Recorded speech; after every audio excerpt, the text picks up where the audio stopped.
Hello, product people. Welcome to the Product for Product podcast, hosted by Matt Green, data advocate and product manager, and Moshe Mikanovsky, product leader and author. Our goal is to serve the product community by helping you find products that can help make your work in product management easier. Thanks for joining us on another episode of the Product for Product podcast. Welcome back, everyone. On today's episode, Moshe and I are excited to sit down with author and product thought leader Radhika Dutt to discuss her OHLA framework for measuring success. So let's dive in. Welcome to the show, Radhika. Thanks for having me. I'm excited to be here. It's a pleasure to meet you. Hey, Moshe. Hey, Matt. Hey, Radhika. Welcome to the show. Thanks, Moshe. Good to And meet you're you. joining us. We were lucky enough to get you in one of those days that you were actually home. You're joining us from Boston, right? Yes, I was excited to talk to you guys. And so I scheduled today's podcast, even though I'm leaving for Athens this afternoon. But I'm thrilled to be here. Yeah, that's how I would say that finding the time was a bit challenging, but we are very grateful. People probably know you from your books. You authored 2 books so far? Well, actually, I'm working on my second. So the book second, that I have is Radical Product Thinking, the new mindset for innovating smarter. And the reason you're seeing 2 books behind me is that it was a Japanese translation as well. And there's also a Chinese translation, which I don't have my hands on. Okay. So on one of those trips, you have to get it. So, and the second book you're writing now is about OHLA, right? Exactly. So it's about why goals, OKRs, targets, whatever you want to call it, why these goal-setting methodologies backfire and what actually works instead. I see. So before we dive into that and learn about, your framework and methodology, tell us a bit about yourself. How did you get to product management and where you are these days? So my path to product management has actually been a meandering one. So I started off as an electrical engineer, and we started our first startup even just right out of our dorm rooms at MIT. And, that all sounds wonderfully glamorous, but the reality is that I ran into what I now call product diseases. I'll tell you about the first product disease that we came across. So right out of our dorm rooms when we started, it was a wireless company, right? And our vision was revolutionizing wireless. This was back in 2000 where 3G was going to be the next big thing. Yep. And that next big thing never quite materialized for many, many years. So imagine that back in 2000, what we built was what you would now recognize as as Siri, like something to talk to your device with, both using voice as well as text. So we came up with this in 2000, right? And we were entirely too early to market. And yes, we were revolutionizing wireless, but I now call this disease hero syndrome because what was the problem statement? What was the problem we were setting out to solve? It was amazing technology, but we were just entirely too early to market. And so that was the first disease. But, later in my career, there were other such diseases that I came across. I'll give you a couple of other examples of diseases. Pivotitis, which most of us will recognize. Sounds familiar. Then there's obsessive sales disorder. There is strategic swelling. And we can talk about these diseases. But what I realized was, I was running into this issue where every time I felt like I had to learn from trial and error. And the burning question for me was, at some point in my career, as I knew how to avoid these product diseases and build good products, I felt frustrated watching other people run into these same diseases. And my question was, is it that we all have to go through the same trial and error, or can we all follow a step-by-step process to build world-changing products and avoid these product diseases? And that's why I wrote Radical Product Thinking, to offer such a framework and a step-by-step process. And now I'm working on the second book because I've realized goals and OKRs and targets so get in the way of building great products that it's really worth addressing. That's great. Yeah, just thinking about the diseases and the way you're framing that, it's like we all need certain immunities to these things, but we're all susceptible to them. So I think we all kind of suffer from those, and it's great to hear about framing it in that perspective. It's pretty cool. Yeah, and product management is one of those things that very, very if not impossible, to learn without trying things. But then Yeah. when we try things, we don't know what we're doing really in the first trials, and you know, helping other people from your experience, that's really what Hmm. it's all about. Like passing the baton over to other people that, you don't have to go through what we have gone through. Right. Yeah. Exactly. Um, and there is just so much in terms of conventional wisdom and resources out there that tries to give you recipes, right? And they try to give you recipes in the format of, okay, well, here is the Spotify model, which even Spotify doesn't use. Mhm. Here is, this framework and that framework. Just take this and apply it, and your problems will be solved. And what I found continuously happens whenever people give you frameworks is this is like a physicist telling you, I can help you double how much milk your cows produce. And in fine print, it says it works for spherical cows in vacuum. And then you go like, okay, now what do I do with this in my situation? That's not what I have, right? And so a lot of the resources tell you what you should be doing. I'll give you one example. There was a colleague of mine who works in California, and she was telling me, a lot of people were telling her about her startup. Well, you should be running 5 experiments a week or a day. I don't remember the metric, but like, if you're not running X number of experiments, then you're too slow. And it's like, how do you come up with this metric? It Mhm. all depends on what your startup is about. If you're running a robotics startup, if you run 1 experiment a month, I'd say you're doing pretty well. If you are running consumer software, you're in prototyping phase, I could probably run a couple of experiments a day, but it all depends on the size of experiment and what you're Yeah. testing for. How can you possibly generalize in that way? Yeah. So my point is, a lot of the resources and conventional wisdom that is out there offers recipes, which I don't think actually works for people. You have to have an understanding at a first principles level so you can really do what is right for your situation.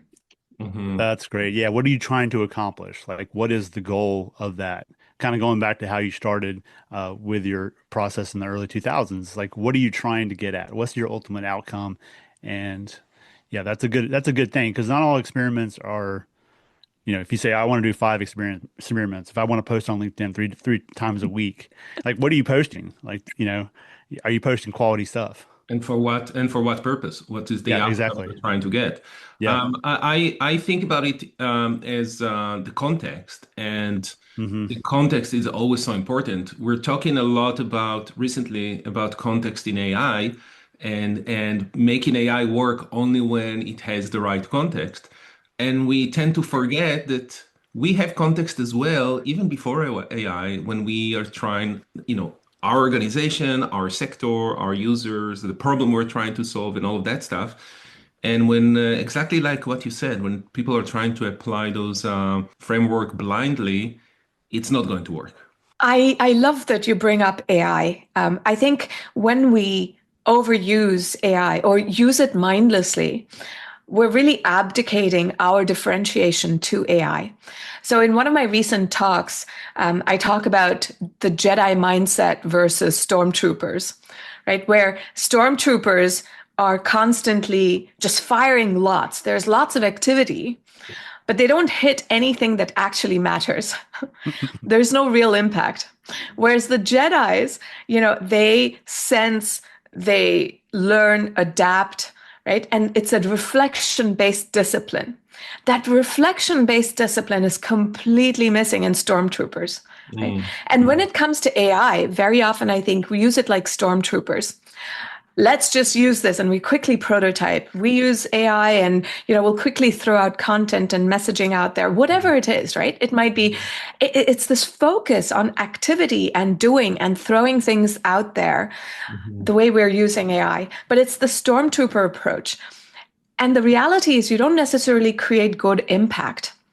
Yeah. And the way I like to think about it is, the more there is AI, and in this AI era, you become replaceable as a stormtrooper, right? Because if you think about all these stormtroopers, you can't distinguish one from the other, whereas every Jedi has a very, very unique contribution that they make.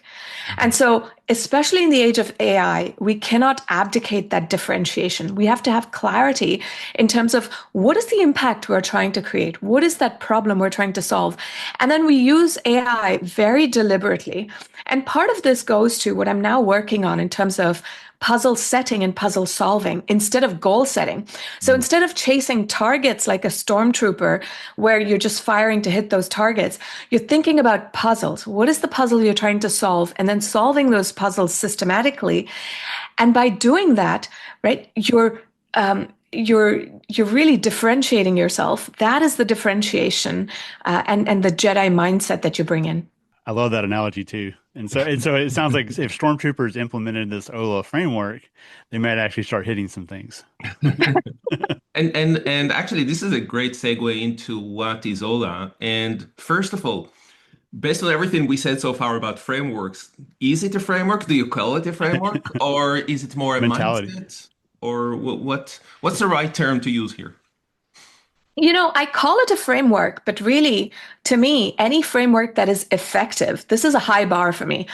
Any framework that is effective has to cultivate a mindset very quickly. If a framework does not cultivate a mindset, it is not worth using. That's what I find. This is why I don't use the business model canvas, because it doesn't cultivate a mindset.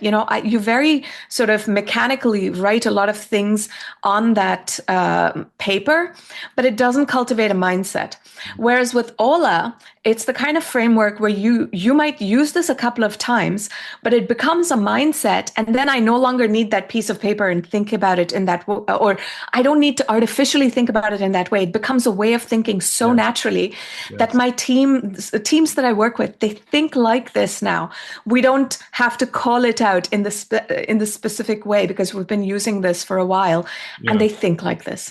This is so interesting because I'm thinking about my usage of business canvas model, and I don't. I tried to use it in the past a few times. I showed it to people. I introduced it to people, but when I try to use it myself, eventually it's like, do I really have to go back and think about all of those things and stuff like that? It wasn't, you're right. It's not creating a mindset, or it's not, it doesn't become a second nature. Exactly. Any framework you use has to be useful for creating muscle memory.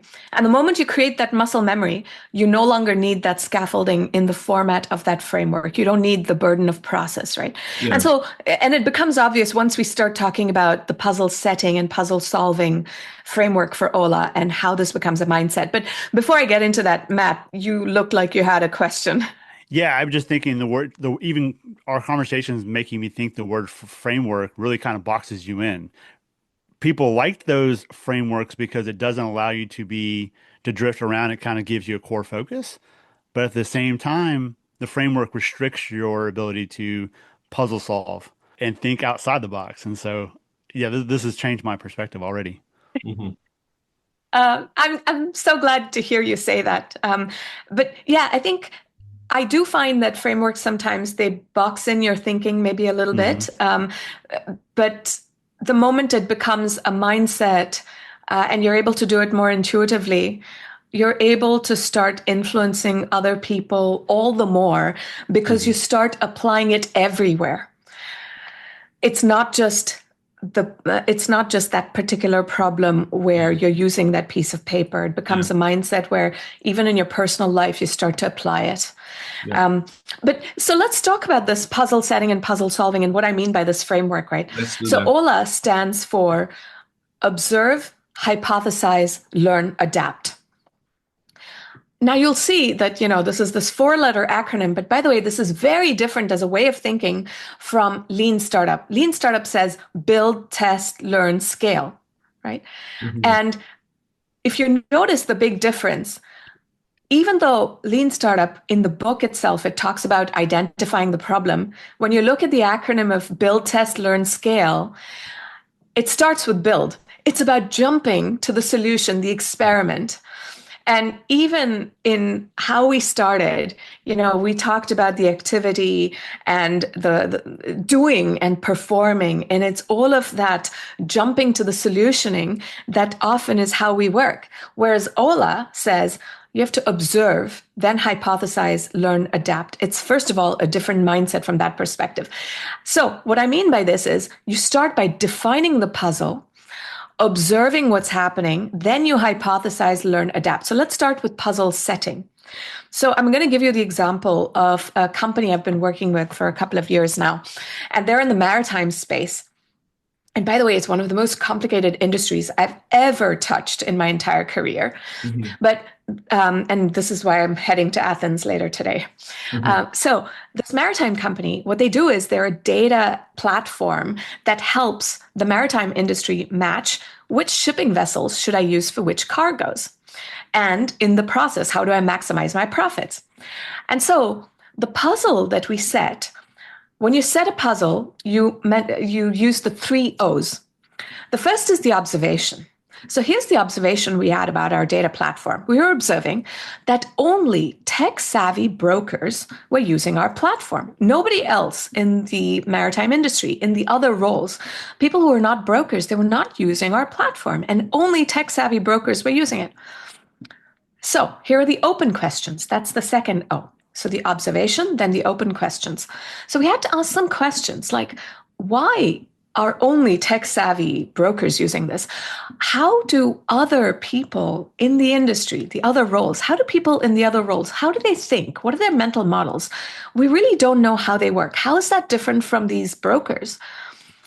And then the tech-averse users, how do they think? Like, how is that different from tech-savvy people? Mm-hmm. And so those were open questions we didn't know answers to. And then the last thing is the objective. So the objective is the summary of this whole puzzle. So the summary of the puzzle is solve this puzzle so that we can get back to, so that we can grow again, because growth had stalled in 2023. So how do we grow again? So that was the puzzle that we had defined very clearly for ourselves. Then comes the observation. So we went and observed users. We talked to people, not just who are using our data platform, but those who weren't using it. So we went and talked to them, and we started just working on understanding their mental models. And then after observation, we were ready to come up with a hypothesis. So I'll talk about one such hypothesis we came up with, right? Well, actually 2 that we were testing in a design sprint. So after all this observation, we said, okay, now we understand the workflow better for people in these other roles. So now we're going to build this workflow in a prototype, and we're going to test it out. And the second thing we said was, we have another hypothesis, which is that if tech-savvy people are using it, but tech-averse people are not, what if we add some automation so that it really simplifies a few steps for the tech-averse people? So that should make things easier. So we should get more tech-averse people. So far sounds logical. Mm-hmm. We tested this out. When you test out your puzzle, right, your first attempt, this is the puzzle solving framework. You ask 3 questions. Mm-hmm. And this relates to hypothesis, learnings, adaptations. The 3 questions are, how well did it work? So we had our hypothesis. Now we're testing. How well did it work? So we tested the workflow. Great. People were liking it. And it really resonated for the people in the other roles. The automation. People hated the automation. So that was interesting. Why did they hate this automation, but they liked the workflow? So that gets us to the next question. What did we learn? Right? This is where I say to teams, don't just throw me numbers. Don't just give me a regurgitation of all of your dashboards. Look at it and tell me, what is happening here? Mm-hmm. So what did we learn? We learned that people liked the workflow. They hated the automation because it turns out that tech-averse people do not trust technology enough. And our automation was making it feel like magic. Mm. And people who were tech-averse hated magic. They didn't trust it. And so that brings us to this next question. The third question is, what will you try next if you had a magic wand? It's not just optimization. Think broadly, if you had a magic wand, what would you try next? And so what would we try next? Workflow is working, so we'll build out this workflow. The automation, we're not going to do the automation. Instead, what we're going to do is give them the step by step, this guided process, right? Where they feel like they're in control at every step, but at the same time, this feels relatable to them. And so now this opens up the next set of puzzles. As you start solving it, you start going back to either redefining the puzzle based on what you learn, or these three questions of how well did it work? What have you learned? What will you try next? And you never get complacent. Amazing. It's really remind me, the principles of design thinking, where you empathize with the users because upfront you're trying to find either a problem, so you already have a problem that you have in mind that trying to solve, or you try to find the problem that they have, right? Depends where you start, where your starting point.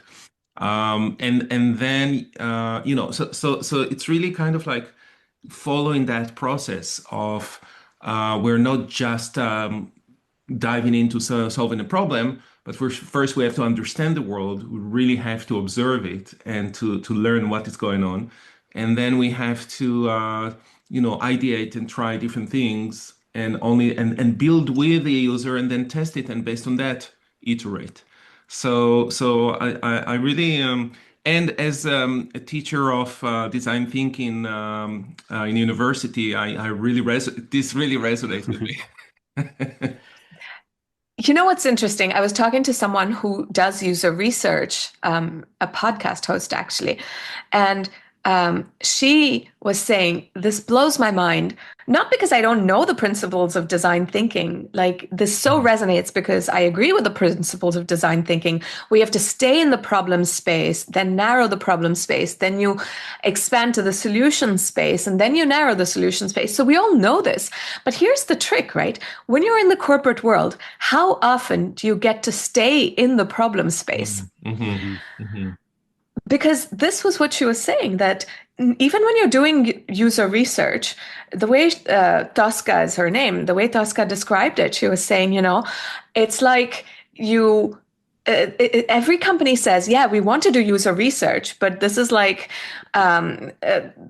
someone saying, oh, I really want a tiger because it's so cool. And then you grab this tiger and you go like, oh, I had no idea I have to feed it raw meat and these animals and like that it can actually hurt you, right? Yeah. It all sounds cool. You want it, but then you're like, oh, but no, problem space is too uncomfortable. We want to jump into solutions.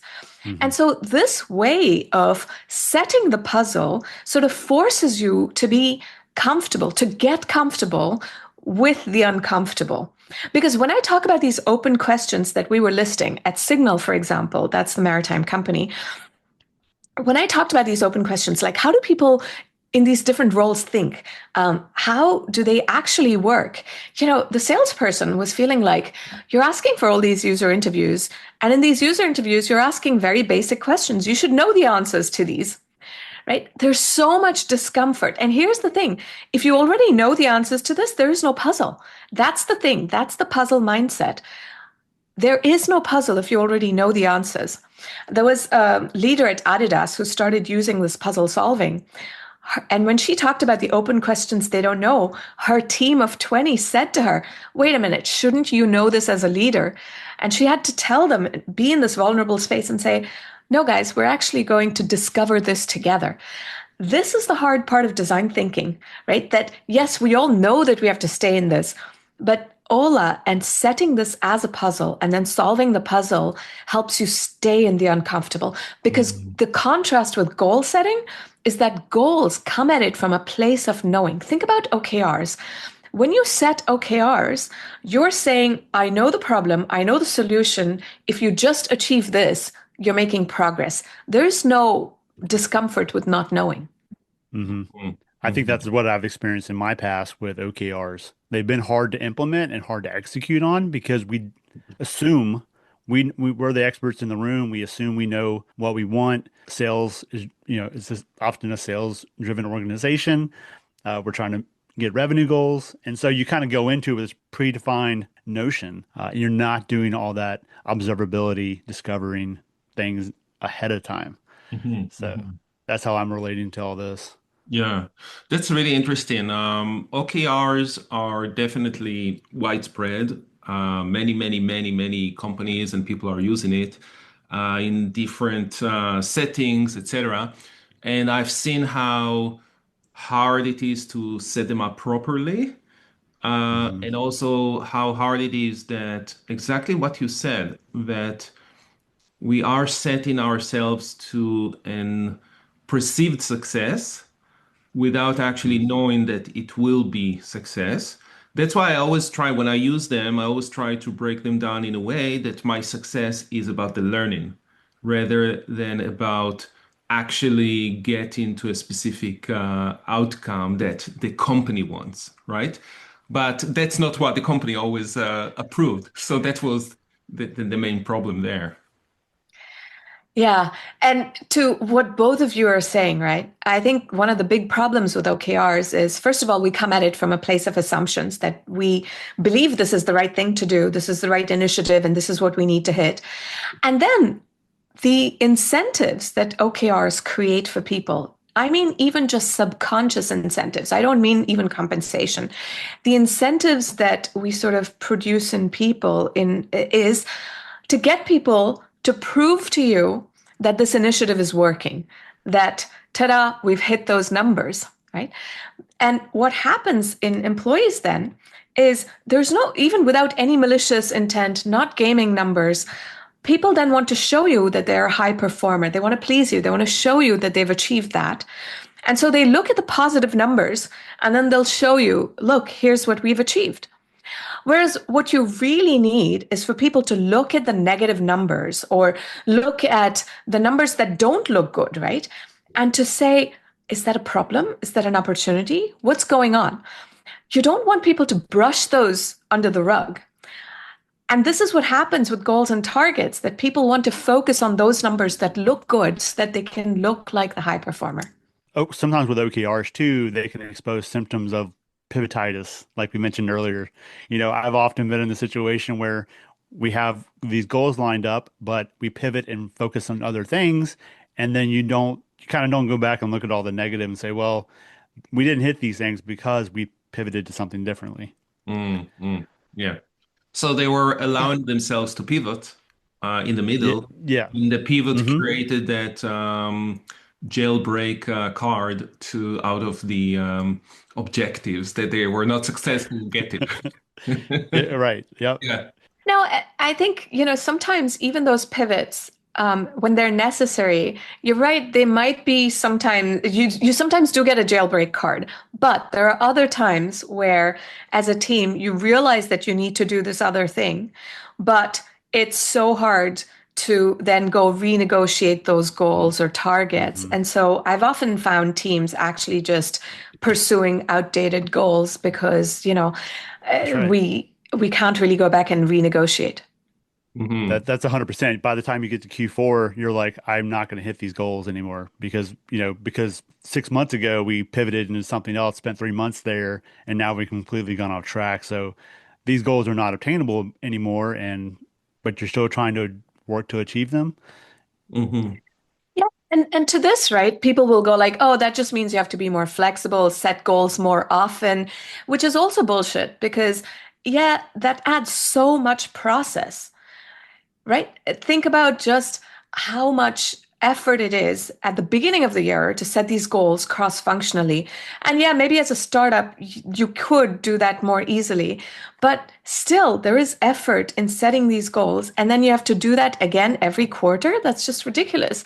And all for what, right? You Hmm. still are chasing targets, but what if you could chase puzzles instead? I'll give you one example, even from a Mhm. sales angle.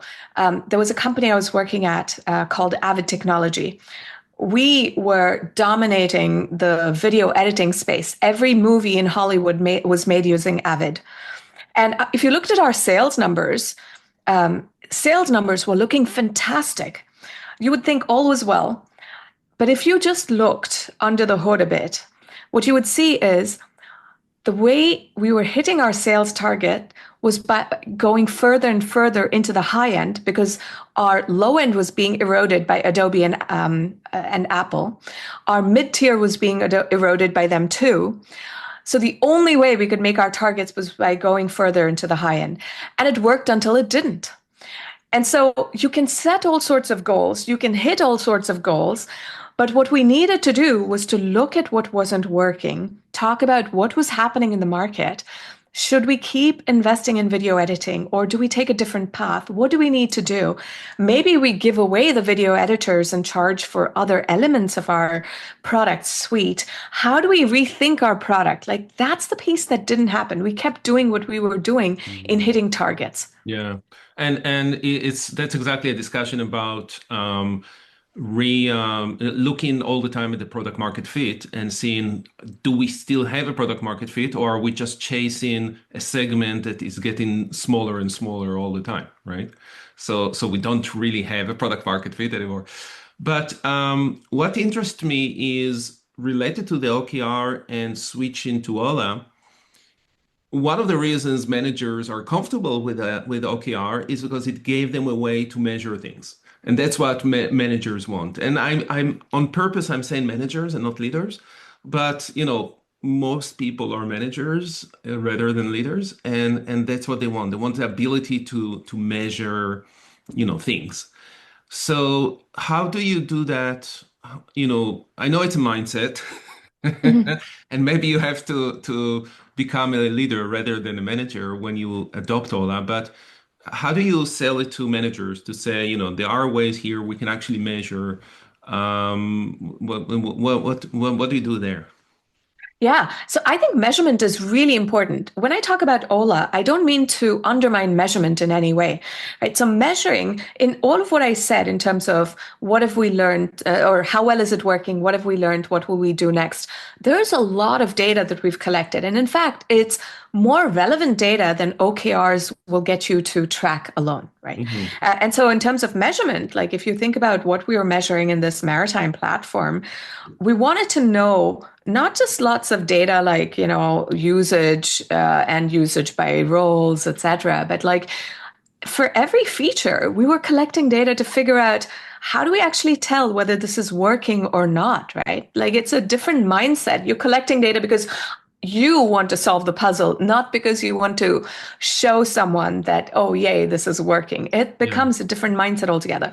So for managers, one thing that you will realize is, OKRs give you the illusion of progress because people are telling you what you want to hear.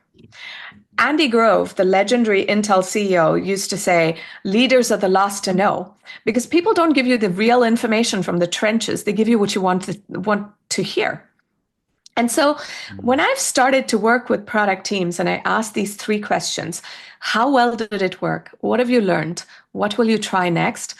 I find that their answers are much truer and more authentic reflection of what's actually happening. When they tell me, what have you learned?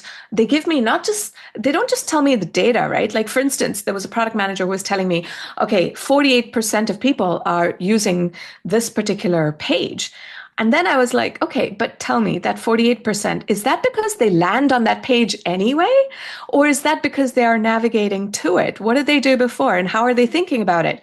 And then that instantly told me how deeply he had thought about it. You asked just a couple of more questions. I want to know what you've learned. Don't just tell me 48% of people are using this, right? Mm-hmm. So this is what I mean, that of course the measurement part is important, but I want the next level, even beyond the measurement. I want to understand your analysis of the situation, and so that you can tell me the story behind what have you learned. That I find is the more powerful aspect, right? That gives me a sense of how much handholding do you need as a product manager? As a manager, once I know how much handholding you need, I'm able to give you exactly that right level of support versus being more hands-off if you're really good at solving the puzzle. Yeah. And when you give me the answer to what will you try next, I know sort of what is the level of risk you're taking on. And as a manager, I can course correct. I can tell you what you're about to do. That is a little too risky. Maybe, can you think of something smaller?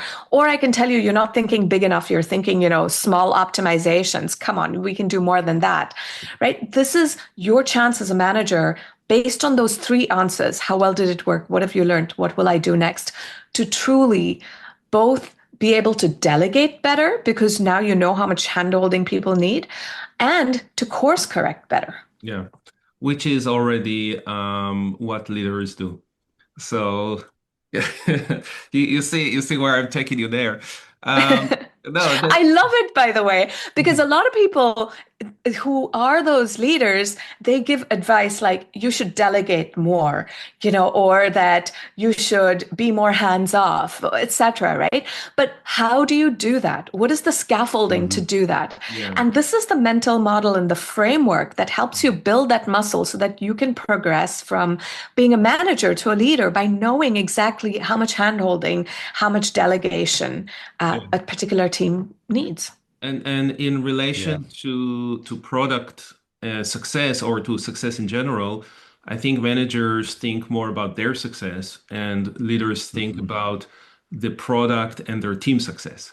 So because then it will reflect on them. So it's not them first, it's the product and the team first. And they can let go and do the team what they're supposed to do and lead them through that. No, that's great. I think there's a point around that you mentioned, right, about managers. I empathize with managers and why there is this fear that I have to show something to the leaders, to management, etc. Right? That if my team is reporting in this way, how well did it work? What have I learned? What will I do next? I still need to present numbers to management, and so. What do you do as a manager? How do you use OHLA when your management is expecting numbers? And this is how I've approached it at Signal, but also in other companies. What we do is we track a lot of these numbers. So I'm not telling companies that, especially if you're a manager, you cannot change OKRs. I'm not telling you, forget OKRs because this is how you are going to be judged. But know that there is a choice you have, right? So you can still talk about OKRs, but the way you need to start thinking is using those questions of how well did it work? What have I learned? What will I do next? And you can start to have more insightful conversations with management. The moment you start having these insightful conversations, you start to see that OKRs become de-emphasized. And so one thing that I've done with management and the way I've brought change is, first of all, sharing with leadership that, look, here are the downsides of OKRs that leaders are often the last to know.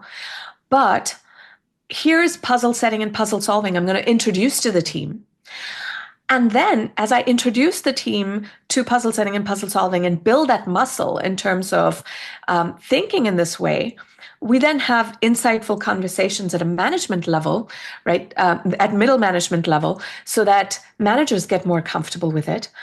And then over time, we start to have, for higher up and higher up discussions using puzzle setting and puzzle solving. Instead of setting just sales targets, let's jointly have discussions about the sales puzzle. What's going on? Why have sales stalled?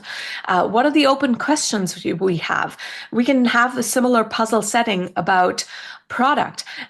For leaders and managers, you can create space and psychological safety to be able to have those interesting conversations. Yeah, yeah. Just one question about if you are working in the OKR environment and you want to get to OHLA, like what would be the first step in making that transition? So I'll answer this for both leaders and for individual contributors. The first thing is, try this out for yourself, because like I said, this is about building muscle memory. And in OKR and goal-driven organizations, you'll find that this muscle for the Jedi muscle of experimentation, learning, adaptation has atrophied. And so start by building this muscle for yourself a little bit. Think about an initiative and think about what was the puzzle? What was the observation, the open questions? Define the puzzle, right? And then start by thinking about how did you go about solving the puzzle? So if you were looking at it in retrospect, right, and thinking about how well did it work? What have I learned? What will I try next? Think about a feature that you've released, for example, if you're a product manager, or if you're a leader, think about an initiative. And those three questions of how well did it work? What have I learned? What will I try next? When you answer that for yourself, you're starting to build that muscle memory. And as you get more comfortable, you can do this in groups within your sphere of influence, within your sphere of control. And you can help introduce this way of thinking about puzzles. What is the puzzle that we create this alignment around? What are we solving for? And then how are we solving it? You can start to, as you introduce this, right, and have those insightful conversations, then you keep spreading it wider and wider across the organization. But start small and think about this for yourself. And the biggest benefit that I see from it is, work can feel really soul sucking when you're chasing numbers. Life for a stormtrooper is not that fun. Whereas for a Jedi, it feels more meaningful. So just to make your own life at work less soul sucking, you can start to think about, what's the puzzle I'm working on? What's the puzzle I'm excited to solve at work? And then how am I solving this? And so you can use OHLA to think about that, just to make work so much more exciting. That's great. Yeah, as you were speaking to that, I was thinking of micro experimentation. Like I think with these frameworks that Moshe and I have had these conversations with, it's the macro. Everybody's like, well, this is heavy framework we have to implement. We've got to change a bunch of processes. And as a leader or as an individual contributor, you can think about it as in a micro experiment and think about like something you've already accomplished and how you went through that and how you could break that down from the OLA perspective. So don't always have to think about it as a big framework, heavy framework that you have to implement. Yeah. Oh, I love what you said. And there is such an important element to what you just said, which is reflection, right? What you talked about is about this reflection. Even if you reflect on a past experience, there is an amazing quote I came across this year, and it goes, "We don't learn from experience, we learn from reflecting on experience." Mhm. Reflecting, right? And so if you just look at a past experience and then reflect, and how you would think about these three questions of how well did it work? What have I learned? What will I try next? That reflection will help you figure out, how am I going to do this in the future? Like, what did I learn from that initiative or that feature and how I released it? And now, like, if I were to apply to this next feature, how would I think about this same puzzle setting, puzzle solving approach, and what can I learn from it and do better? Yeah. That's great. Yeah, as product managers, I think we always kind of rush into, we ask the whys, but we always, as humans, I think in general, we run into solutions. We start to solution out of the gate. And so I think we're being reflective on what worked and what didn't work, I think is a good approach. Yeah, and rewiring ourselves to stop thinking about solutions and start thinking about problems, I think Hmm. is one of the biggest jobs of product people or aspiring product people or in general product people. Hmm. But it should also be for other people, not just for product. Like that should be the product thinking. I have one last question. Can When you I talk, add to what you said before you of get into the course, last question? of course, of course. The power of what you just said in terms of product thinking and being able to stay in this problem space, I want to give you an example of that, just so that it's less abstract, right, for our listeners. So when I was initially working with Signal in that first year, one of the things that we were all looking at was just this data driven approach. So before we moved to this puzzle setting and puzzle solving way, we were so eager to jump to solutions because our OKRs were all about, growth, etc. So we were looking at the data and then saying, okay, what is the stuff that people are complaining the most about? And the answer to that was, well, a lot of people were complaining about how filtering worked to create lists. So, it's the feature itself isn't important, but the data was telling us filtering was a problem. And so everyone was thinking about filtering as the solution, like, okay, let's fix filtering. And so in terms of design, we wanted to jump to that solution. And even in that, by the way, the CTO was saying, okay, guys, and don't make huge changes. Let's make smaller changes so that we can deliver quick wins, right? What I just described is the reality of every single product manager who's listening, I think.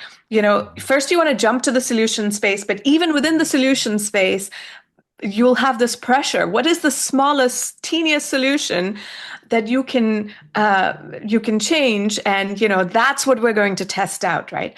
And so we could have totally done that. And had we done that, it would not have made a big difference. Mm-hmm. Sales had stalled in 2023. And yes, we could have introduced changes to filtering, and maybe, it would have been slightly better. But by puzzle setting and puzzle solving, we doubled sales in 2024 and then again in 2025. And we reduced churn from 26% to 4%.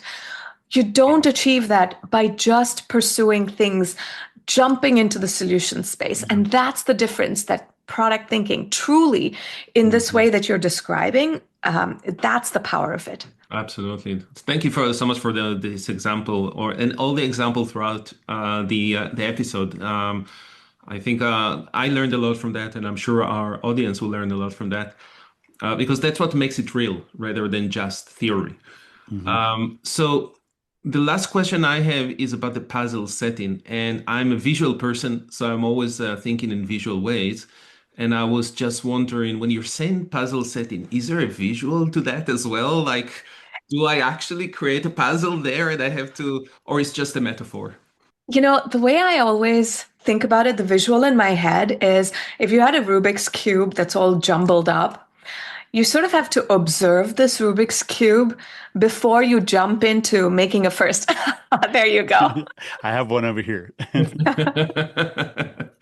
I was talking to a podcast host and he said to me, most of us love puzzles. If you're listening to this podcast, you're the kind of person who loves learning, who loves Absolutely. puzzles. Yes, Absolutely. And most likely you have some sort of a puzzle that's sitting around you. And this is so true, right? Yes. We all get excited about solving puzzles. And so the visual I create for myself is, you want to look at this Rubik's Cube first, and you're observing it before you jump into an attempt, right? And the open questions that you list to me are like, you've made this observation that there's this cube. Okay, it's a 3x3. That's the starting point. And the open questions really help you think about, how does this move? How does this work exactly? And so once you've made those observations, then I can make a first attempt and start into this puzzle solving. So it's maybe more of a mental model and a visual when you think about the 3 O's of puzzle setting. Is that helpful? Like, I'm curious. I would love your feedback when I describe that. Yeah, I think it is. I think this is a good time to mention that you're writing the book about this. And that's where it also came to me when I was thinking about that. How are you going to visualize that in the book? Because books usually will have some diagrams and some things like that. So it does make sense. What I was thinking more is about if I can have a visual that takes all of those components together somehow, but then it becomes a framework that is a bit more like, oh, you have to do it that way. So maybe you want to stay away from that. So I don't want to bias you towards any of those ways. I don't know. Maybe if you come up with something through writing the book and designing how the book will work and all of that stuff, I'll be really happy to tell you what I think when you have. There's actually, a more guided framework that I have been testing out in workshops, and it's a fill in the blank statement. And actually, if people download the OHLA toolkit, you'll find the fill in the blank statement too. And here's the really interesting thing I got as feedback in the workshops. When people use the fill in the blanks statement to talk through the open questions and defining the puzzle, they found it really helpful the first time around, just to get their heads around it. Exactly. But once they did, they found it to be limiting. Yeah. Which is exactly going back to the first part of our conversation. Like frameworks feel limiting. And so once they got that initial first try of and built muscle memory, they were like, okay, now I don't need this fill in the blanks anymore. They liked the 3 O's of what's the observation, what are my open questions, and the summary of the puzzle. So they wanted this blank space to really sort of put everything out of their heads in terms of what don't I know about this observation? What do I want to explore? And so that becomes your way of working as you build this mindset. That's exactly it. I think that the ability to get people to work the way they like to work, and so I like visualization, other people don't. So I appreciate that, and therefore not setting it into a specific way of working will be less limiting. So exactly like you said. Great. I think this is a good way to circle back to the beginning to how we started. And I don't have any other questions. And we need to respect your time. It's almost 11. So I know Well, we talked more than 45 minutes because it's really interesting. I love the conversation too. So this has been so insightful, and I love all the points that you've brought up. And so maybe for our listeners, one thing that you can do as a takeaway from this is you can use the OHLA framework, just download it from the Radical Product Thinking website. If you go to toolkits in the navigation bar, you'll see that there's the OHL's toolkit, but I call it OHLA now. And so because I'm applying the same experimentation learning adaptation approach, OHLA just rolls off your tongue much more easily. Yes. We will include the links in the episode notes. So fantastic. And as you use OHLA, just feel free to reach out to me on LinkedIn. I always love to hear from people in how they're creating change. And, as you use OHLA, as you reach out to me, your case study, might just make it into the book if you want to share. And that's what I'm working on now, working on the second book on why goals and OKRs don't work and how to use this puzzle setting, puzzle solving instead. And so stay tuned for that. It won't come out until early 2027. But in the meanwhile, you can try this out and follow my work.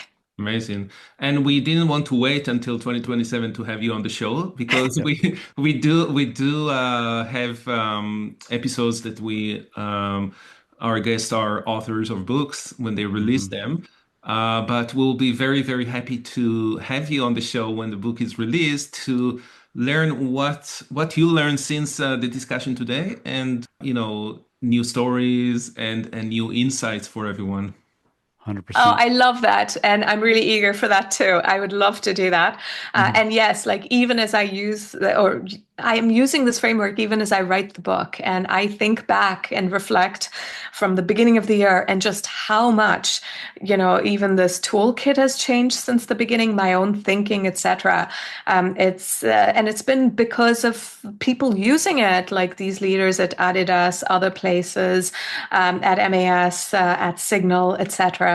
And it's been a fantastic experience. And so thank you for all of your insights as well. Yes. Amazing. Thank you so much, Radhika, for coming on the show. It's been a great conversation. Thank you, Moshe. Thank you to all the listeners, and we'll talk to everybody next time. Take care. Thank you very much, everyone. Take care. Thank you to all the listeners. We really appreciate the feedback and support. Please leave us a review to help others find the show on Apple or Spotify or anywhere else you're listening to the show.